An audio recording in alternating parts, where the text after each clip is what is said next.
जब भारतेंदु हरीश जी ने बहुत ही शिद्दत के साथ भाषा में का विकास किया और हिंदी साहित्य में उन्होंने अपनी जो अवदान दिया, तो इसका प्रभाव पूरी दुनिया में पड़ा।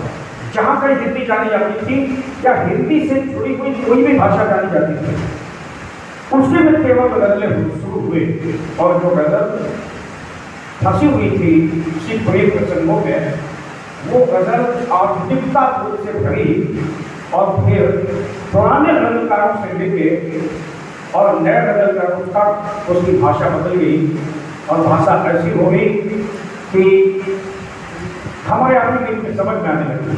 तब मैंने कभी कहा था कि जाने कितने रास्ते तय कर के आई है गजल, अब हमारे घर में आकर मुस्कुराई है गजल।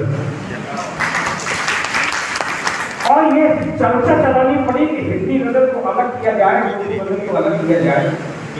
इसलिए किया गया क्योंकि गजल जब हिंदी के पास आई तो वो गजल का तेवर जो था वो भारतेंदु जी की उस भाषा का तेवर था जो लोगों के बीच में मजबूती से पैर बना रहा था और अपनी बात कहने का साहस और सलीका दे रहा था।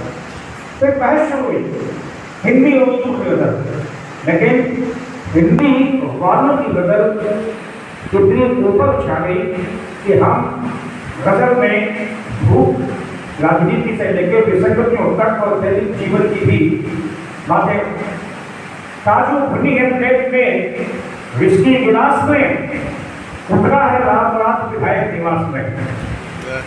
इस शेर का अगर पड़ताल किया जाए तो 30-50 साल पीछे जाके कहीं न कहीं जो भाषा विकसित की थी भारतेंदु जी ने, उसकी जड़ें वहाँ पर मिलेगी।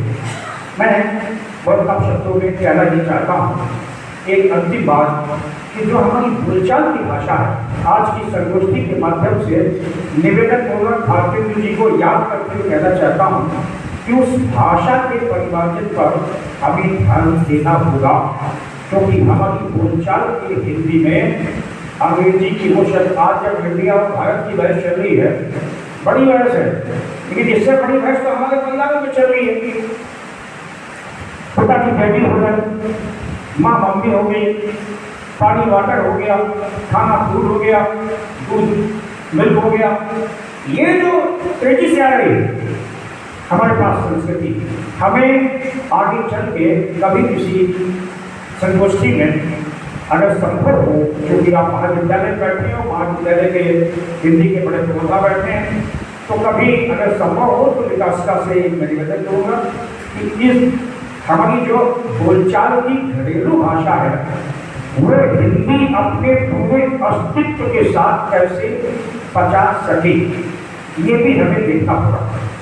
मैं छोटी बातें और हिंदी भाषा को लेकर कहना चाहता हूँ जो भारतेंदु जी ने दी, क्योंकि हिंदी में अगर आप देखें तो संयुक्त परिवार की अवधारणा सिर्फ दुनिया की हिंदी में ही मिलती है। हमें संयुक्त परिवार का बताना क्या है कि अगर कोई परिवार का सदस्य आर्थिक रूप से, शारीरिक रूप से कमजोर है तो सक्षम लोग उसे संभालते हैं। हमारी हिंदी में आधे अक्षर का प्रावधान है, आधे अक्षर को आप अलग लिख लीजिए, उसका कोई अस्तित्व नहीं होता है। आप सत्य लिखिए, आधता बाहर निकाल लीजिए, निर्जीव हो जाएगा।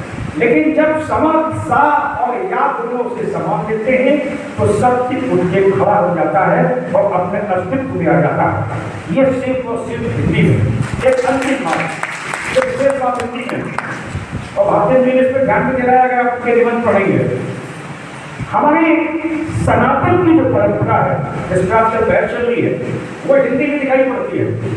माननीय अवस्थी जी बैठे हैं, माथे पे बिंदी लगे है, हमारी इतनी बहनें बैठी हैं, सबके माथे पे कहीं न कहीं बिंदी लगी है। यानी बिंदी को हम अपने मस्तक से लगा के रखते हैं, ये हमारी सनातन परंपरा है। जिस भाषा की बात की जाती है गजल में, उसे आप देखिए उसमें भी दुखता होता है, लेकिन अक्षर के पाँव के पास पड़ा होता है। हम अपनी बिंदी को सर पे उठा के रखते हैं। आप समझिए, अगर बिंदी हटाने के बाद हो जाएगा लेकिन वो हिंदी का भी अस्तित्व है। ऐसी हिंदी को विकसित करने वाले, ऐसी हिंदी की सेवा करने वाले मैं भारतेंद्र जी के श्री चरणों में उनकी स्मृति को प्रणाम करता हूँ। आप सब विद्वानों का नमन करता हूँ। मैं अप्रत्याशित रूप से आपसे